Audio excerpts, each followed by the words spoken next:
You're listening to the Cricket Podcast.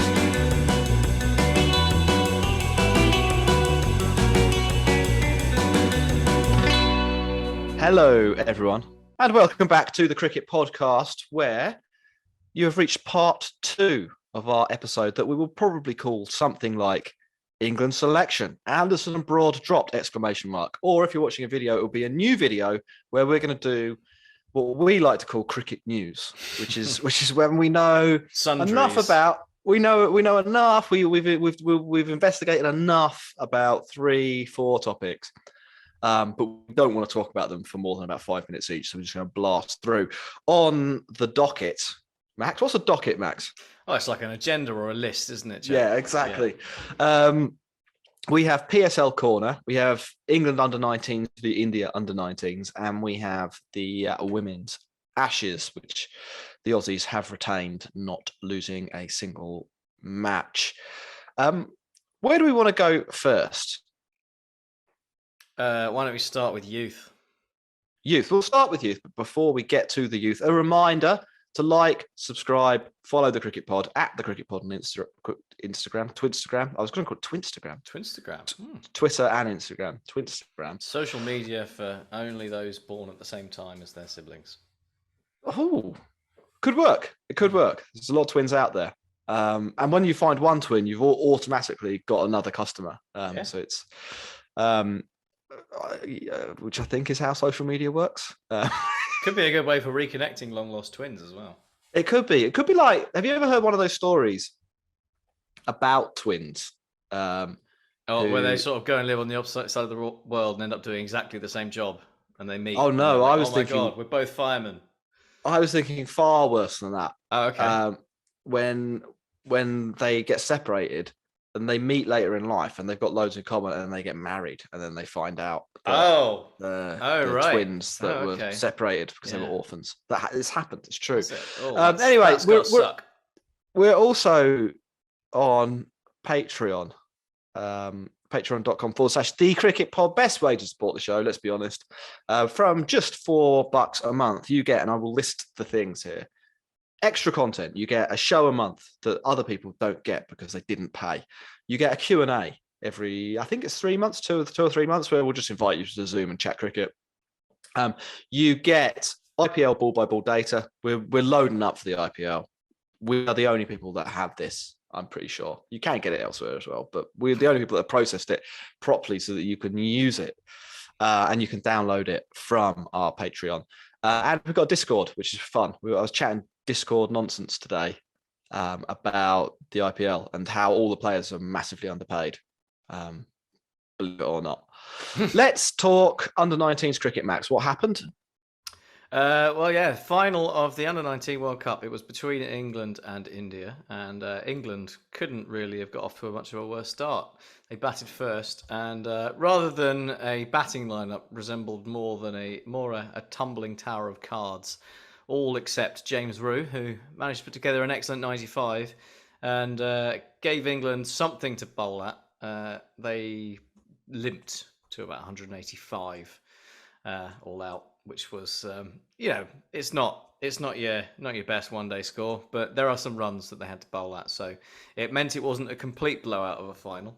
And a wicket on the second ball of India's innings meant there was some early hope, but timely 50 from Sheikh Rashid steadied the ship.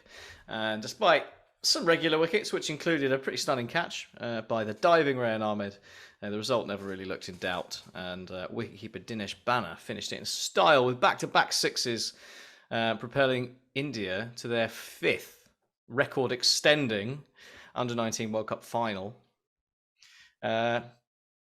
Pretty good effort from them. India's dominance continues in Under-19 cricket. Yes, it does.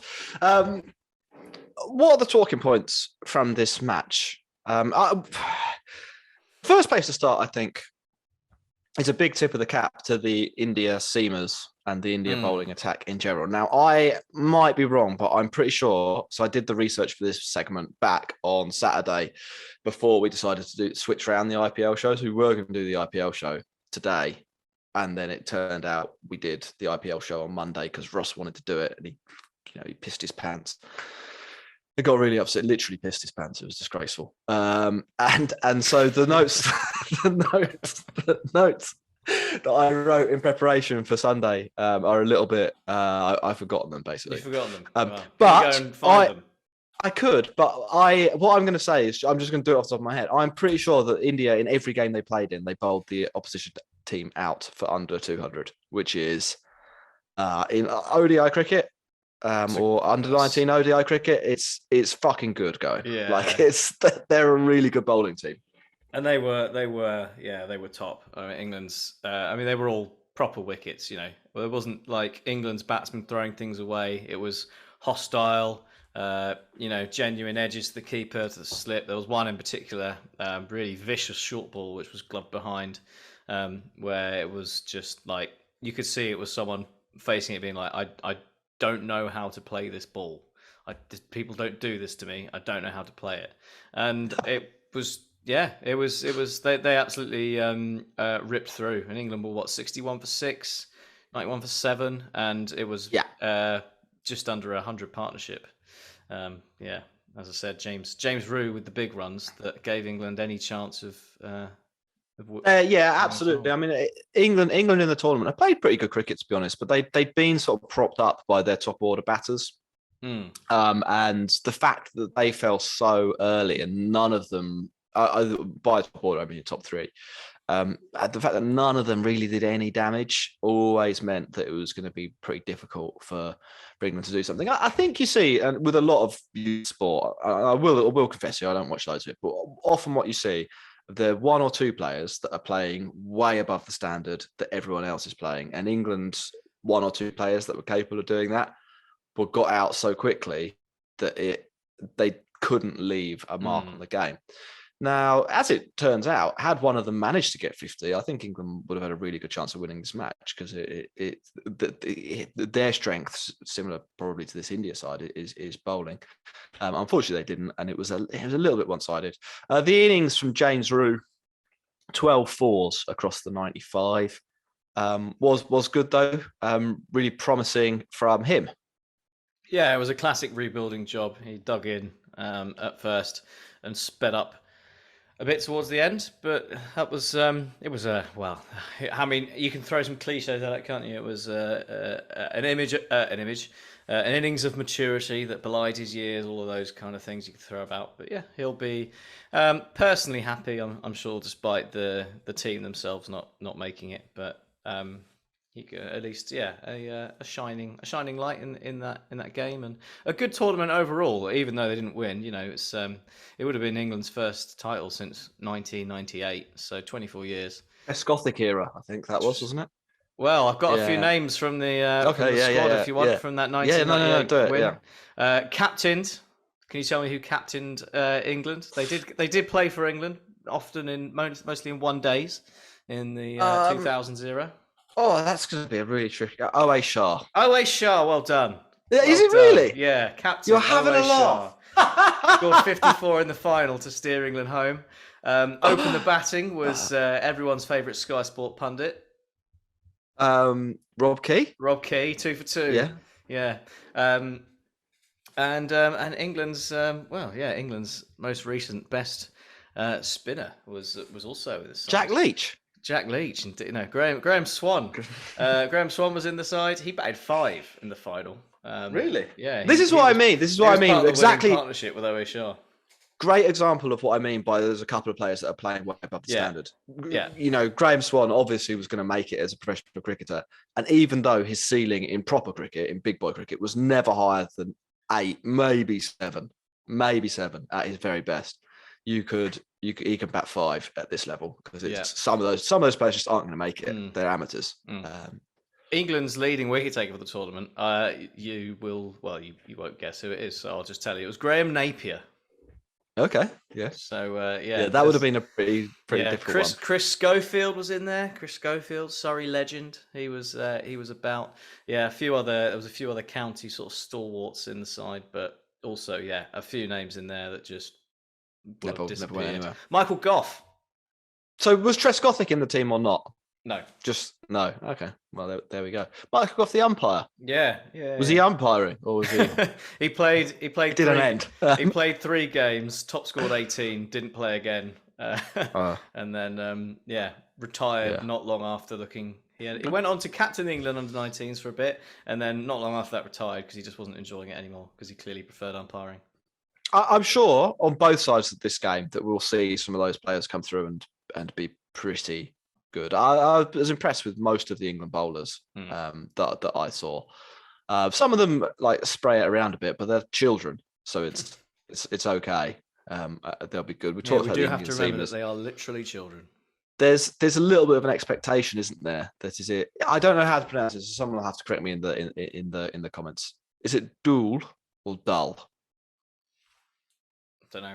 There's an expectation that they're going to go for a lot of money in the auction, apparently. So let's possibly see what happens there. Next on the docket, the Women's Ashes. We talked about the test last week, didn't we, Max? And it was so exciting. And we basically said last Monday, was it? I think the first ODI was the Tuesday or the Wednesday. We were like, let's let England win the first of those. They bowled Australia out, I believe, from 210. And then 205 for 9. Whatever. Yeah, 205. It's good as bowled out. And then they couldn't chase that down. And then I don't want to say the wheels fell off, but did a bit though, didn't they? They did fall off. Yeah. That was that. They missed their opportunity there, and by the third test, they were playing loads of debutants who were getting ducks, and it was like watching the men's team.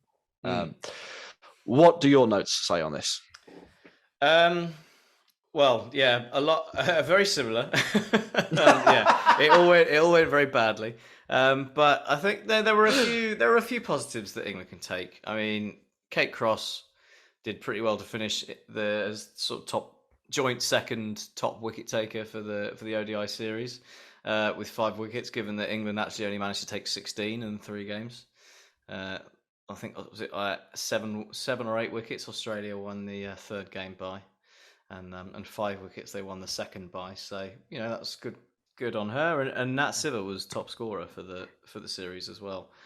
So yeah, considering the one-sidedness, again a good effort. But we know that they're experienced and good players, and it will be a learning curve for some of the England women. But yeah, it's just an example, isn't it, of the Australian dominance in this format. They're just so far ahead.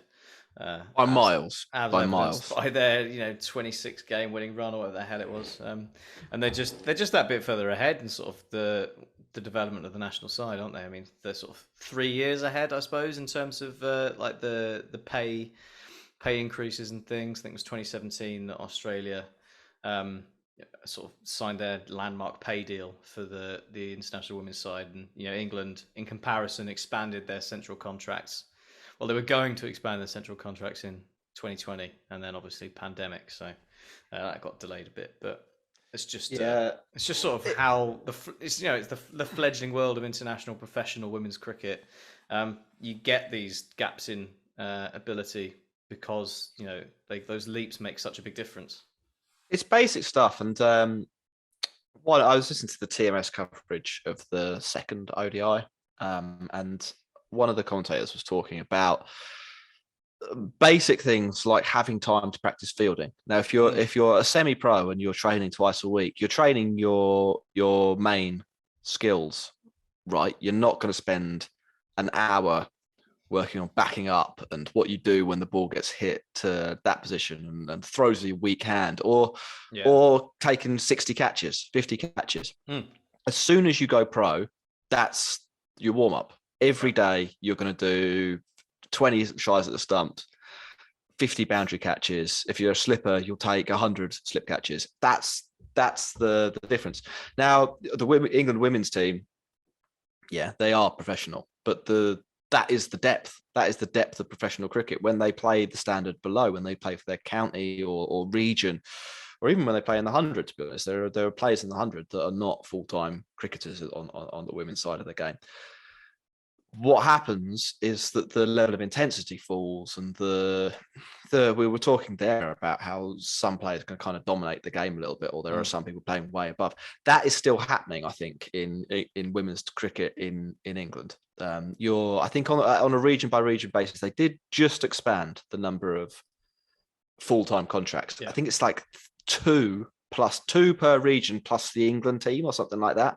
So you're actually looking at a pool of 45, 50 professional women versus a slightly larger pool in Australia that get paid better and have been doing it for longer.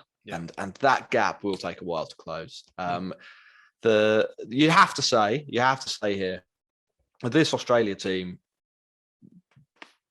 didn't just dominate. They ran away with the whole series. They let England have a go in the test. It was really close, but they by rights could have just backed out that day. If it hadn't rained, they'd have won the match. If there'd been 5 days, they'd have won the match easily. There were 2 rained off T20s, which is where England picked up another 2 of their points. Do you think they'd have won either of them? I think it's probably unlikely. If anything, the gap between England and Australia, I thought that it might have narrowed slightly, because I thought we'd be looking at, sort of the second generation of pro cricketer from England. But maybe it was the third generation. You do have to consider that. So sure. Maybe the third generation of Australian professional women's cricketers, it's just a bit like an arms race. It's just a bit better. Yeah. But yeah, fair play. I think quite a few of that Australia team will go down as all-time greats. I think there's some, fantastic. Well, at least Perry already is. So. Well, yeah. I mean, you got Perry.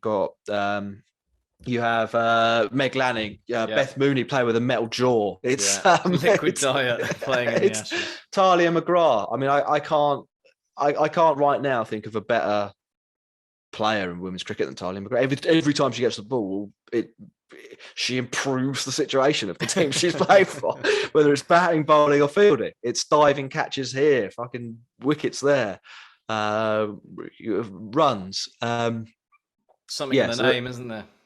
They're really good. It does disappointingly mean that England sent 2 teams to Australia and won 0 matches across both Ashes series. Yeah. Maybe they should send the under-19s on a little tour. The England A team, the men's A team, they lost as well, didn't they? The Lions, they did so badly. They just sent them all home. They did so badly. I think there was a women's A tour, and I think they lost all their matches as well. So it's a shellacking. Good, well done. A shellacking. Well done, the Brits. Do we want to finish off the show with a little bit of T20 action? Absolutely. Let's do it. Okay, let's go to Pakistan. The PSL corner is what we're calling it. Now, we are at a point in the tournament where all of the 6 franchises, I'm not sure they're franchises, teams, clubs, cricket unions, cricket teams have played 5 matches. It has almost a symmetry to it. It actually has a perfect symmetry to it, the table. In terms of the team at the top, they've won 5 out of 5. The team at the bottom lost 5 out of 5. Then you've got a 3-2, a 3-2, a 2-3, and a 2-3, which is pleasing. Yeah. It is pleasing. If you have what Ross would probably describe as a slightly autistic mind, that actually I'm looking at it now. Also known as a male mind. I like that.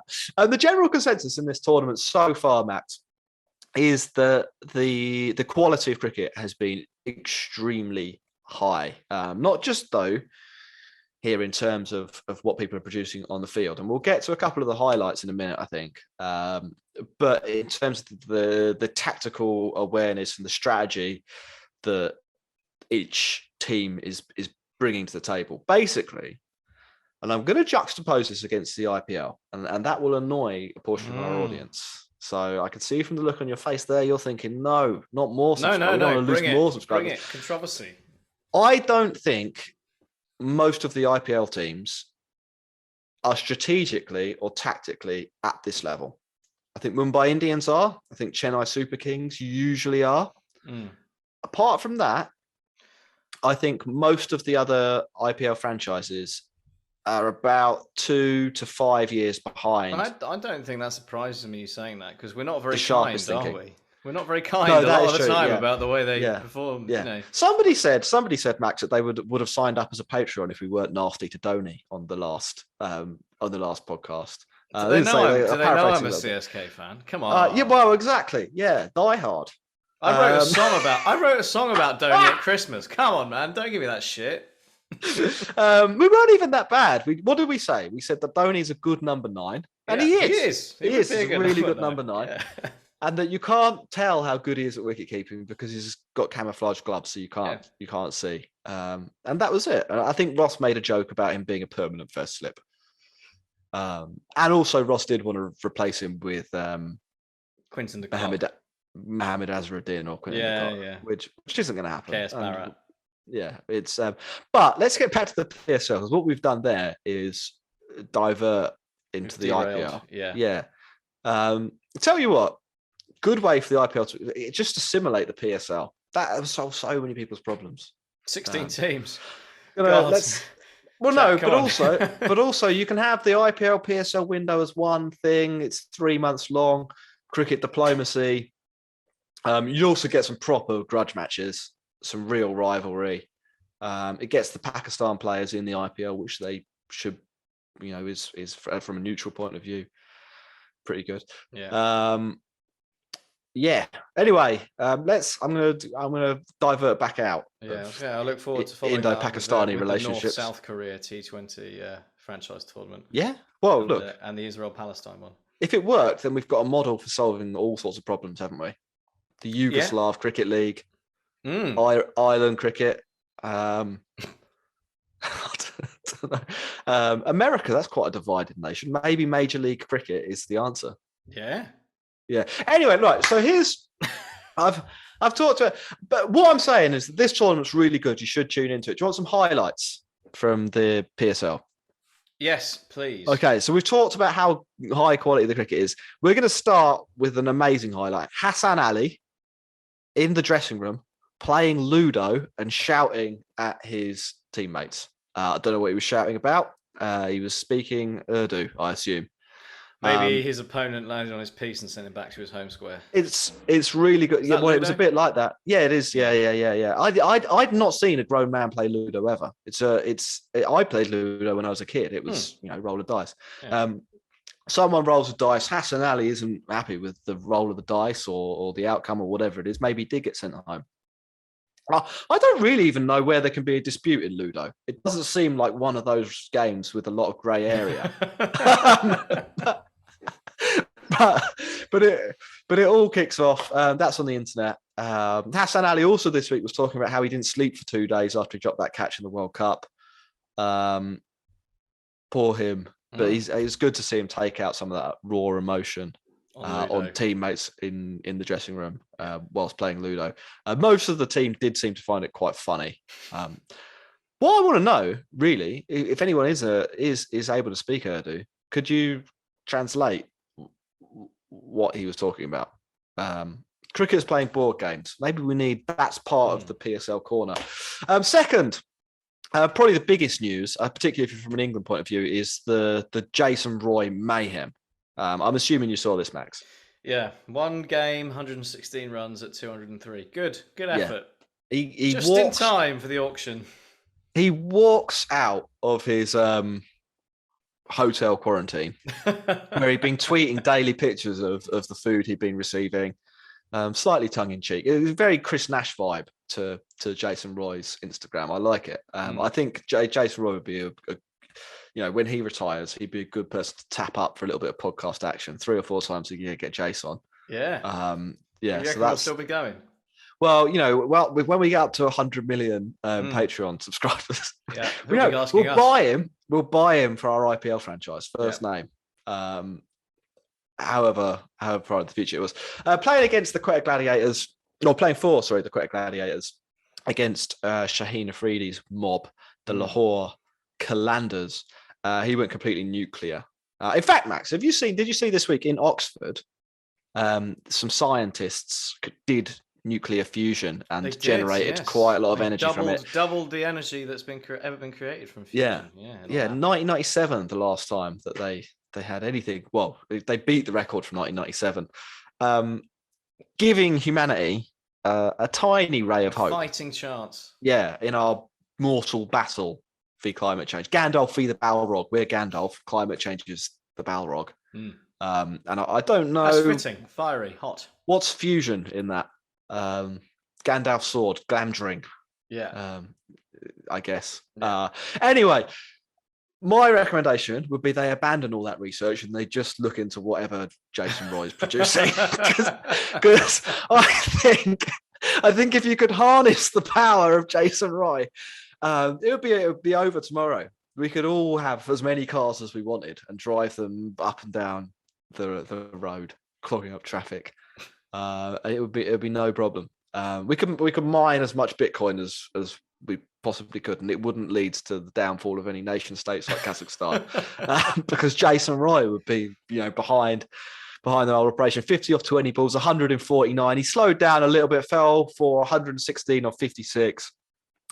His team chased 204 with 3 balls to spare. He was tonking everyone. Shaheen, get out of town. Spinner comes on. Is he weak against spin? No, just fucking flat batting him into the stadium.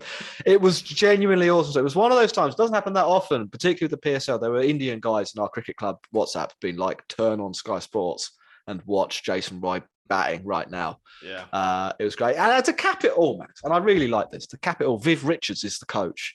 And he's like doing his cool Viv thing, nodding away in the background. Yeah, David Gowers on the mic. It was brilliant stuff. And really genuinely, go and watch the highlights. Whenever Jason Roy plays next, tune in to that.